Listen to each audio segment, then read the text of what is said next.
Assalamualaikum warahmatullahi wabarakatuh.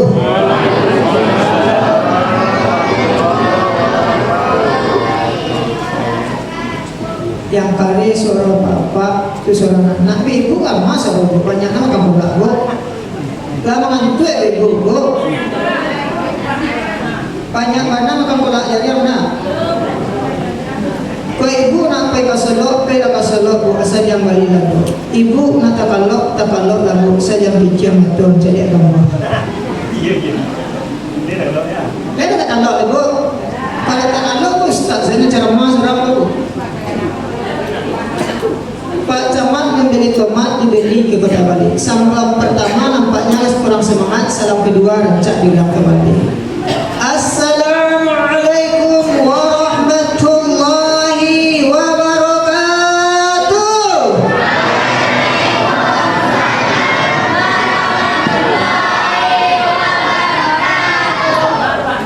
Semangat lebih buat apa-apa kan yang lebih seorang lain. Apa-apa kok kurang tetan dua lama. Lama kan apa-apa tetan dua ibu. Tetan lama lam. Coba buku, kuliah semangat semayang setelah kancang mestinya sholat buku sejud ya. Anak ada, jangan selalu. Alhamdulillah, alhamdulillahillazi aqsa bihamdillah. Ashhadu an la ilaha illallah wahdahu la syarika lah. Wa ashhadu anna Muhammadan abduhu wa rasuluh. Allahumma salli ala sayyidina Muhammad wa ala ali sayyidina Muhammad sallallahu alaihi wasallam. Pertama kali marilah kita ucapkan puji syukur kepada Allah karena dengan izin Allah kita masih mampu melipat tangan sebelum melipatkan orang lain. Dan dengan kuasa Allah juga kita masih sanggup sholat sebelum disolatkan orang lain. Dan kita masih bisa sholat di belakang imam sebelum diopor di depan imam. Kalau itu diopor itu, kalau di diopor lah sholat jenazah, sholli ala hazamaitim. Alhamdulillah, masih dititipkan oleh Allah nikmat itu berupa masih digerakkan jantung, masih diletakkan denyut nadi oleh Allah. La tataharraku syai'un illa biiznillah. Tidak sesuatu pun yang bisa bergerak kecuali dengan izin Allah. Alhamdulillah. Wah, dia mari kulit Pak. Urang mari kadir Pak. Salawat beserta salam Allahumma shalli ala sayyidina Muhammad wa ala ali sayyidina Muhammad sallallahu alaihi wasallam kita kirimkan kepada Rasulullah pemimpin umat sallallahu alaihi wasallam. Yang kita hormati ketua pengurus masjid kita Nurul Haqq Cahaya Kebenaran. Yang kita hormati Bapak Ibu RW RT Nenek Mama adik ulama jadi pandai dalam negari kate berpucuk kulit di bawah murid tunggang tanah lirik kumbang. Ibu-ibu, bapak-bapak, pemuda, pemudi, remaja, remaji yang duduk di sudut, yang tetapi yang tua yang lagi di umumnya yang ada di sini. Baik, kok direntang yang panjang ancak dikumpah aja sikit. Perkenalkan nama Ustaz Umar Ustaz Mamran Pak. Apa sejujur dan sejujur segala. Mana sejujur? Sejujur lansir mandi. Usul balik dah. Kalau sejujur atas kenal. Jadi awal masih kuasa lah pedang, ada pedang Pak. Baik, kajian kita ini Bapak kalau tentang puasa banyak dibahas. Kaji Ustaz ketika makan saya Pak. Kaji tentang diri kematian lah. Persiapan untuk menghadapi kematian dan pada kaji kali ini yang izinkanlah saya untuk berbagi kajian yaitu dengan judul 3 ratapan orang yang beriman sebelum menghadapi kematian. Karena ada ramai Bu itu kaji dia. Pak, ada ramai Pak. Dasar kita kini bantu penyesalan orang yang meninggal dalam surat As-Sajdah ayat 12. Bismillahirrahmanirrahim. Walau tara izil mujrimuna nakisu ru'usihim inda rabbihim, yang artinya dan jikalau kamu melihat hamba yang berdosa tertunduk kaku takut di sisi Tuhan mereka menghadapi kematian, Rabbana absurna. Ya Tuhan kami telah melihat, wasami'na, dan kami telah mendengar, farji'na, maka kembalikan kami, na'mal solihan inna mungkin, kembalikan kami ke dunia balik untuk hidup. Kami akan beramal dengan yakin. Kalau nasi alamnya diubur, tak bisa dibuka. Lari-lari ke tepi laut, tiba di laut menangkap ikan. Kalau datang malaikat maut, kamalah badan dilarikan. Kalau tiba malaikat maut, makanya kata Imam Al-Ghazali, yang paling dekat dengan kita adalah kematian. Tak sanak saudara. Kenapa? Karena kematian itu nak tentu tibanya dah. Oh, ambo ada bagi nantu lalu Ustaz. Ambo rencana hari raya balik tunggu ambo jadi nantu dulu. Tak bisa cepat malaikat. Kemudian andaikan kita ada pula nak muda-muda, ambo belum balik ada Ustaz. Lagilah kesel, ambo belum balik dapat malaikat. Tunggulah cepatnya ambo dulu. Gak sebulan-bulan saya dapat ambo menikah jadilah. Tak ada cerita. Kok boleh bahkan dapat dipecah belah dalam perahu, kok boleh bahkan tak hati karena Allah Ta'ala malaku. Kalau hidup tanpa amalan, maka mati penuh dengan penyesalan. Anak ayam ada 9, mati ciek 38. Hancu badan kalau kembali ke kain kapan. Tunggu penyesalan kalau tak ada amalan. Dapat lihat kain kapan, balik tangan, itu tunggu penyesalan. Karena pada hakikatnya manusia itu tidak pernah mengenal rasa puas. Karena innal insana khuliqal halu'a, sesungguhnya manusia itu diciptakan dalam keluh kesah. Dah dapat uang berlipat, ingin rumah bertingkat, dapat rumah bertingkat, ingin mobil mengkilat, sudah ingin mobil mengkilat, ingin istri sekitar 4 kali 4. Sekolah tak dapat 4 tu. Begitu dan begitu selanjutnya. Sampai kapan nafsu itu merasa puas? Sampai hatta zurtumul maqabir, sehingga dihantarkan ke dalam kubur. Alat tiba di kampungan lain di selain Maransi, kampungan tapek galap pakai bursa, tampung tapek gandok tu, yang lebih kelam daripada pijaman matang, yaitu Desa Percacingan, Kabupaten Liang Lahat, Kecamatan Tanah Datar, Ibu Kota Balikpapan, pintu kubur alias mati. Kalau tiba di pintu kubur tu baru berkata surat saja gaya tu balik tadi. Oh lah ditimbun di orang saling tabah lah berganti dengan tanah yang tabah. Kain kapan? Dah balik je kain kapan. Kemudian kau nak cacian lah tampek dan kalam. Biasa pakai bantah guliang dan rancak, kini bantah guliang dan bulet-bulet. Allah ditimbun oleh orang. Ketika itu sanak saudara mengiringi kita, ibu-ibu, bapak-bapak.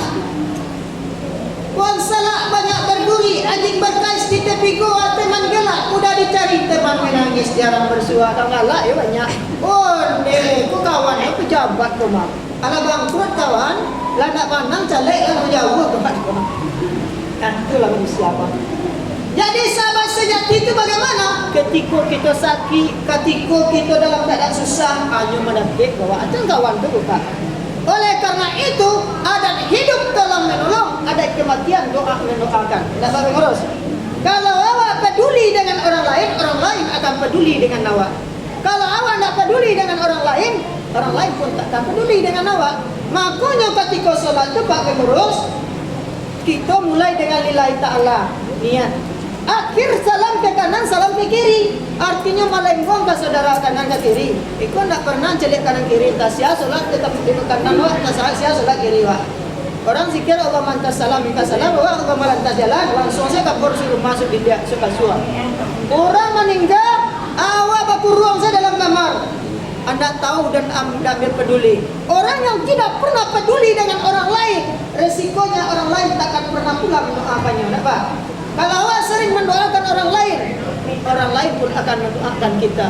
Entah kau bisa awak memandian, mencari kapanan, ya awak punya uang berlipat, rumah bertingkat, mobil mengkilat, serba ada. Tapi kalau meninggal, bisa awak dalam hati kau memandian diri awak surah, mengkapan diri awak surah. Tidak bisa. Jadi hakikat salat itu juga kita resapi dan kita amalkan.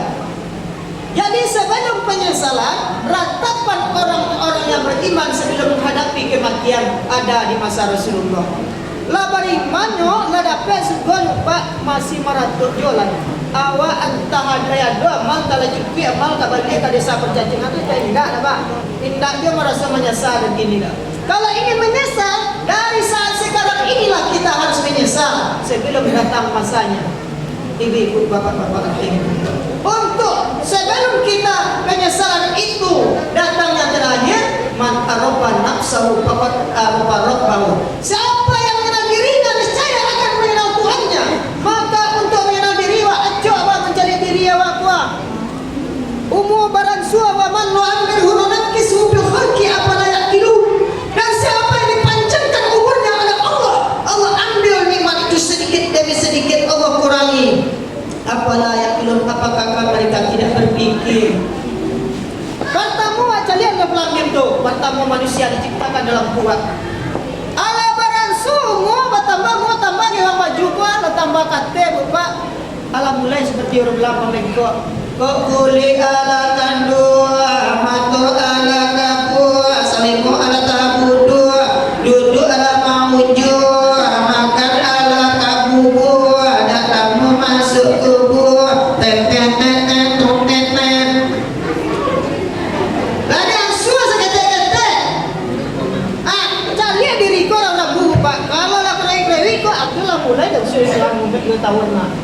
Jangan tua-tua kena bila semakin tua semakin baju di. Tua orang hayana solat, awak bampu balak 4, balak 5, balak 6 je lain tak je kena kek kalau seji. Besok dia lampu balak 6 dia kalau kata kelima dua. Barasoi ku, barasoi dua kepala dua. Mata tak melalang, lidah tak julang, ciri tak datang, tak datang. Ibu-ibu, bapak-bapak rahimahumullah. Oleh karena itu, kalau sampai puluh tahun katanya gua bapak cari-cari lagi matian, cari kiriwa, ma kampung awak terakhir, ma pangkat paling tinggi, pangkat yang paling terakhir almarhumah, pangkat yang paling mulia di sisi Allah adalah takwa.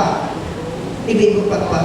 Jadi di zaman Rasulullah ada orang maratuk, yaitu bernama Sya'ban. Imannya tak dapat disabui pak. Yang mana Sya'ban itu menurut riwayatnya, beliau adalah orang yang rajin sholat subuh. Setiap subuh pertama, setiap Rasulullah masuk masjid, Sya'ban nampak duduk di pojok paling kanan. Sya'ban kata Rasulullah, engkau suka duduk di pojok paling kanan depan. Ambo suka duduk di pojok kanan paling depan itu alasannya adalah wahai ya Rasulullah, supaya nanti ada orang yang terlambat datang sholat tidak melintas-lintas di depan aku, supaya mereka tidak melingkahi kudu aku, tidak melangkahi kudu awak, supaya orang jangan merang awak. Mereka awak sholat duduk dekat pintu, lewat dalam hukum. Dia aku terhati juga lewat hukum. Berang lawak. Jadi ibu-ibu, bapak-bapak, kalau umpama kita pergi masjid, yang dipelajari, yang diajarkan oleh Sya'ban, duduklah yang paling depan dan banyaklah sholat sunat atau sholat wajib yang diridhoi oleh Allah Subhanahu Wa Taala. Supaya awak jangan langkai orang, mereka berlalang cek orang sedang sembahyang. Lewat-lewat suka awak, ini terhati, awak sembahyang kuah. Kadang-kadang ada orang tua, ada orang gero baru tunggali di tangga dan nampak lagi pintu tu awak tegak lupa. Inilah yang diajarkan Sya'ban. Hal ini dibenarkan oleh Rasulullah. Apabila kita tiba paling dulu di masjid dan di mushola, hendaklah kita di depan terlebih dahulu. Kemudian suatu hari Sya'ban itu tidak kelihatan oleh Rasulullah. Kamalah Sya'ban. Padahal Sya'ban itu jarang yang absen sholat subuh. Alun-alun sholat subuh lainnya lah duduk di muka masjid. Ketika itu Rasulullah bertanya pada Sya'ban, kepada para sahabat setelah sholat sunat, setelah sholat wajib, wahai sahabatku semua, ada kalian tahu rumah Sya'ban? Menunjuk salah seorang sahabat. Aku tahu. Ketika menunjuk seorang sahabat itu, setelah sholat mereka bersama-sama menuju ke rumah Sya'ban dengan melihat penasaran kenapa Sya'ban tidak sholat subuh. Dan ketika itu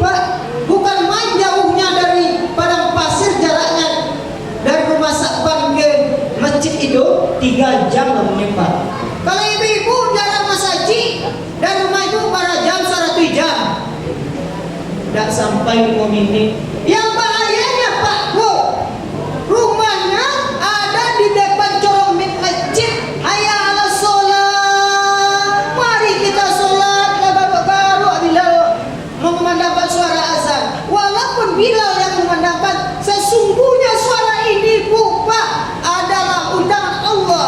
Hai orang-orang beriman, baiklah menuju masjid Ambo sebagai tamu Ambo, kata Allah. Wahai tamu yang terhormat, baiklah ke masjid, kata Tuhan. Tapi nya tambahnya tarik salimut. Tidak tahu siapa yang menggerakkan jantung kau dan nanti ke Bu Pak. Kalau tidak Tuhan yang Maha Kuasa. Andaikan dia tahu Tuhan yang menggerakkan, kapan saja malaikat mengambil tali rambutnya Bu Pak, bisa saja nikmat itu diambil seketika oleh Allah Subhanahu wa taala. Kalau orang yang tahu dengan nikmat, pastinya akan rajin beribadah, capeknya mengundang Allah. Tuhan mengundang, iko indah, apalah tak hidup, apakah kamu tidak ada berpikir? Ista'adzana rabbukum la in syakartum wa la in kafartum inna azabi lasyadid. Ingatlah ketika Tuhan berkuasa, siapa bersyukur kepada Allah, Allah tambah nikmatnya. Dan siapa yang kufur, azab Allah Maha pedih. Jadi itu ditambah, hati itu bakal nyepi. Fi qulubihim maradun fazadahum Allahu marad. Dalam hati mereka ada penyakit dan ditambah oleh Allah penyakit itu. Walau azabun alim, dan bagi mereka itu azab yang pedih bima kanu yaksibun, dengan apa mereka dustakan. Dan ketika itu telah sampai di rumah sahabat, wahai assalamualaikum waalaikumsalam warahmatullahi wabarakatuh. Keluarlah istri Sa'ban menjawab salam tersebut. Wahai ibu, apakah ibu bernama? Apakah ini rumah Sa'ban? Benar, aku adalah istrinya. Kemana Sa'ban tidak sholat subuh? Sa'ban sebelum beliau akan sholat subuh, inyolah mendahului berangkat kepada Allah Subhanahu wa taala. Kenapa bisa jasad dan ruhnya, wahai ya Rasulullah? Tetapi ketika dilihat oleh Rasulullah dan para sahabat, wajah sahabat kau berseri-seri, mau dia orang senyum petsoden lupa, mau dia orang membadak rancak, Pak Cando bulan jauh matahari. Namun istrinya berkata, ya Rasulullah, ketika beliau akan berangkat, beliau berkata dengan 3 ratapan. Apa isi ratapan itu wahai ibu? Isi ratapannya itu yang pertama, aduhai ya Allah, kenapa tidak lebih panjang langkahku? Yang kedua, aduhai ya Allah, kenapa tidak lebih baru kuberikan? Yang ketiga, aduhai ya Allah, kenapa tidak seluruhnya kuberikan? Rasulullah tidak bisa mengungkap tabir itu dengan mata zahir. Maka Rasulullah dalam surat Kahf ayat 22, asbabun nuzulnya tersebut, surat Kahf ayat 22 itu, itulah dia. Apa kata Rasulullah? Fakasamna anka witaka fabasarul yawmal hadid. Maka singkaplah sesuatu pandangan tertutup dengan pandangku ya Allah. Perlihatkanlah dengan mata yang tajam pandanganku ini kepadanya ya Allah. Maka Allah bukakan, ketika itu terlihat Sa'ban ketika pagi yang hari subuh yang menusuk, mulai jam 2 Pak, berapa kami Sa'ban dengan memakai pakaian 2 lapis. Pakaian lapis pertama baru rancak, pakaian lapis kedua pakaian usang alias rusuh. Lihat tahu ibu, pakaian usang alias rusuh alias umur dan rancak loh. Ketika pakaian itu maknanya adalah pakaian yang pertama itu adalah untuk sholat oleh beliau. Pakaian kedua itu adalah penangkis debu dengan 3 jam perjalanan ke tanah Arab, ke masjid dan jarak dari rumah beliau tersebut. Apabila angin kencang datang menerpa debu tersebut mengenai bajunya, jadi bajunya kedua kolah untuk penangkis debu tersebut menjelang ke masjid. Nah, langkahnya Sa'ban tersebut, ibu-ibu, bapak-bapak Ambo, kiranya terhitung sebagai amal ibadah. Jadi terkeluarlah kata-kata ketika itu, ketika Sa'ban dinampakkan oleh Allah surga yang indah dari setiap langkah beliau ke masjid. Jadi setiap ibu apa yang melangkah ke masjid ke Bapak terhitung sebagai amal ibadah. Jadi rugi apa ibu? yang nak ke masjid, yang lalu-lalu di rumah, lebih-lebih kepada bulan Ramadan ini, janji Allah fi syahri Ramadan tu'firu zunubi wa yudha'u sawaba wa istajabu doa. Bulan Ramadan Allah ampunkan dosa, lipat gandakan pahala, dan dimustajabkan para doa para orang yang beriman. Jadi bulan Ramadan kok ciek langkah sama saja, maknanya nilai syarat kali syarat. Tapi kalau di luar bulan Ramadan, syarat saja. Maka baru tenglah ibu pertahankan, jangan semakin mereka manci, semakin nakera yo, semakin dapat. Beko tinggal tunggal masaji, tinggal dari jo, pengurus saja lah ya. Ibu-ibu, bapak-bapak rahimahullah. Oleh karena itu untuk merapian masaji, kau ingat remaja-remaja ya bapak, barale orang di petala ranginyo alek saja pagi. Alamak jadi program pemerintah untuk ibu kembali ke negari, membuka kembali membagi batang teranda. Majuan itu sadualanya untuk rami ke masaji ko, bakar aja samula kampek kapalo. Kalau enggak bisa ke masaji ko rami, ketika bulan Ramadan pesantren Ramadan saja. Maka kepala rumah tangga, kepala rumah adat, kepala rumah masjid, kepala rumah madrasah. Oh, kepala rumah masjid saja, terbaiki saja nama saudara yo. Nah, hari selesai rayo mengaji lagi jindur janji dua wajib jindur panjur janji jur anak ama abah kakek nonton jindur. Mama ngusen tanjung lagari. Suara ustaz menyuruh ke masjid, malaikat ikut ke rumah. Ini disuruh, itu contohnya bapak. Ini kerana masjid kalau tidak ada peran aktif orang tua. Lebih-lebih anak tawuran banyak ini, jangan kita sibuk saja dengan bakure, berusaha, tetapi memperhatikan anak orang. Jangan melahirkan kita anak-anak broken home. Makanya anak-anak ke masjid. Kalau nak jarak ke masjid, suatu saat anakku ketika kita meninggal, nak bisa dia mengapani awak lupa. Mana ngiruh ke bapak? Malah nak buat nanti golen usin tu.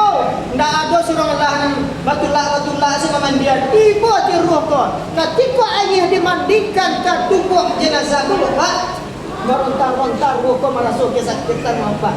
Bagaikan ayah mandi dia dimasak di api kompor, mengalepang-lepang sakitnya di sini, bukannya di sana. Tapi datang anak yang disuruh ke masjid tadi, yang beresek orang tuanya. Karena dengan anak yang rajin ke masjid itu tertancap dalam jiwanya nilai-nilai agama. Dengan agama menjadikan hidup lebih terarah, dengan ilmu menjadikan hidup lebih mudah, dengan seni hidup terasa indah, dengan ilmu kita isi otak, dengan keterampilan kita isi tangan. Jadi anak-anak waktu nang le ada agama pengarahnya, datangnya secara otomatis memanggil orang tuanya. Senang sentuhan orang tua anakku dia orang tua. Alhamdulillah ni baca so orang kadang anak mo duanya. Le nak sampai selusin doh, tapi nya baca so memandian tu. Jadi baik dan buruknya generasi yang akan datang ditentukan oleh 4 kepala kita bekerja sama untuk mencari keridhaan Allah. Mandi dia anak-anak kita lupa. Jadi ini yang diajarkan oleh yaitu sahabat tersebut. Banyak awak jalan ke masjid lain, anak-anak awak ajak ke masjid supaya hidupnya lebih terarah. Kemudian yang kedua, sahabat bertemu lagi dengan orang yang tergeletak kedinginan di padang pasir tersebut. Ketika itu buka tanpa pikir panjang, orang kolam meninggal, hanya buka bajunya yang kedua tadi penangkis debu tadi. Dia pakaikan kepada orang tersebut, orang yang sakit menggigil tadi, ini papa orang kita masjid. Hironya dengan amalan beliau menolong tadi, maka Allah perlihatkan ketika itu dibayangkan kepada Rasulullah. Sahabat tersenyum melihat surganya Allah dengan membantu orang tadi yang dalam kesusahan tadi, ibu-ibu, bapak-bapak. Oleh karena itu keluarlah kata, aduhai kenapa tidak lebih baru kuberikannya Allah. Artinya manasanya menghadap dan barunya yenka jalan Allah menolong orang. Baju yang di luar tadi baju yang usang, baju yang di dalam adalah baju yang baru. Karena tidak pikir panjang, beliau berikan saja yang kedua, masih menyasar Pak. Jadi apa yang kita berikan yang baru untuk masjid rumah Allah anak yatim kita tuh itu yang akan menolong awak besok. Oh, awak baimpa kamu saji, ada piti na tagang-tagang, ada piti lunak dan ulai. Awak piti nang lunak dan ulai kau nak gorok awak. Lai ada piti nang ulai. Kuinya aku ya nak masaji. Piti tagang 100,000 di bawah pulang. Pada piti 100,000 piti iya lunak lulai tadi yang jalan Allah tadi yang akan memimpin neraka dan marati besok. Karena janji Allah, ya ayyuhallazina amanu in tansurullaha yansurkum wa yusabbit aqdamakum. Hai orang-orang yang beriman, jika kamu menolong agama Allah, Allah akan tolong kamu dan akan memperteguh keyakinanmu. Jadi kalau apa impa di bulan Ramadan tu masaji musalla wa kubur, masaji wa akan terhitung berlipat ganda pahalanya. Itu nanti tabung akhirat besok. Salabirnya jadi besok. Kemudian yang ketiga, saban ketika itu akan makan roti. Inyo ditimpa kanker, tahu berbak kanker, kantong keria. Roti ko untuk makan sampai malam senyo. Tapi kadang datang orang sedang tertiti-titi datang ke sana. Bapak, tolonglah aku telah 3 hari tidak makan. Langsung tanpa pikir panjang dikaret roti dia kurang tadi. Maka terpintaslah ucapan rantapan itu oleh sahabat. Aduhai, kenapa tidak seluruhnya aku berikan untukmu. Jadi artinya apa? Yang seketek itu walaupun seketek tapi ikhlas akan bernilai tinggi di jalan Allah Subhanahu wa taala, akan kawak painnya. Jadi kata Allah, in asantum li anfusikum wa in asatum falaha. Dan jika kamu berbuat baik, Allah lihatkan kebaikan itu, dan jika kamu berbuat jelek, akan Allah perlihatkan pula kejelekan itu. Apa yang kamu tanam itu yang akan kamu tuai. Ibu-ibu, bapak-bapak, rahimahullah. Jadi kesimpulannya Bapak, ratapan orang yang beriman sebelum menghadapi kematian itu, hendaklah kita orang yang beriman mengenal diri kita sebelum mengenal Tuhan kita dan memperbanyak amal kita. Panjang hidup kita. Khairun nas man tala umruhu wa hasuna amaluhu. Siapa yang panjangkan umurnya, hendaklah banyak berbuat kebaikannya. Jangan panjang umur, banyak keburukan awak dan banyak catatannya keburukan. Tetapi selama umur kita dikandung badan diberikan amanah oleh Allah, pergunakan nikmat Tuhan sebelum dicabutnya. Nikmat apa itu? Nikmat hidup sebelum mati, sehat sebelum sakit, muda sebelum tua, lapang sebelum sempit, kaya sebelum miskin. Kemudian manfaatkan harta kita untuk jalan Allah, sedekah jariyah, ilmu yang bermanfaat, doa anak yang saleh. La tuhamilu awqatikum, jangan sia-siakan waktumu. Al-waktu kasih, fa'ilam ta'tahu, fa'innahu ta'tahu. Waktu itu bagaikan pedang. Kalau kamu lalai mendidik anak-anak kamu, ketika kamu meninggal, tidak ada yang memandikan dan mengkafani kamu kecuali selain anak kamu tidak bisa memandikan mengkafani kamu, maka ibaratnya kamu memotong leher kamu di suatu saat dalam keadaan kerugian, kata orang Arab. Jadi manfaatkanlah umur kamu, jangan sia-siakan waktu semasa kamu diberi nikmat oleh Allah, karena nikmat itu bisa saja dicabut oleh Allah seketika bila Dia berkehendak kapanpun. Ibu-ibu, bapak-bapak rahimahullah. Oleh karena itu, aduan awak manfaatkan hari kini sebelum meletup awak menghadapi kematian. Adu sedekah infak awak, tanamkan tabungan akhirat. Mulai dari kini perbanyak tabungan akhirat. Anak-anak awak jangan jadi generasi yang terlaknat. Baik dan buruknya generasi yang akan datang ditentukan oleh generasi sekarang. Inilah tugas kita untuk fitrah menghadapi kita meninggal nanti. Mudah-mudahan kita menjadi orang-orang yang beruntung dan bermanfaat hidup kita dan tidak menyesal dikala meratap menghadapi kematian. Amin ya rabbal alamin. Itu saja kajian kita. Mohon maaf kalau ada salah dan janggal. Lagi maafkan kamu ibu. Varian mau sedih-ibu. Kapan? Lagi maafkan bapak. Bapak terus, saya mau terus. Oh, dia ada salah. Bapak lagi maafkan bapak. Tak ada salah, tidak katakan beres.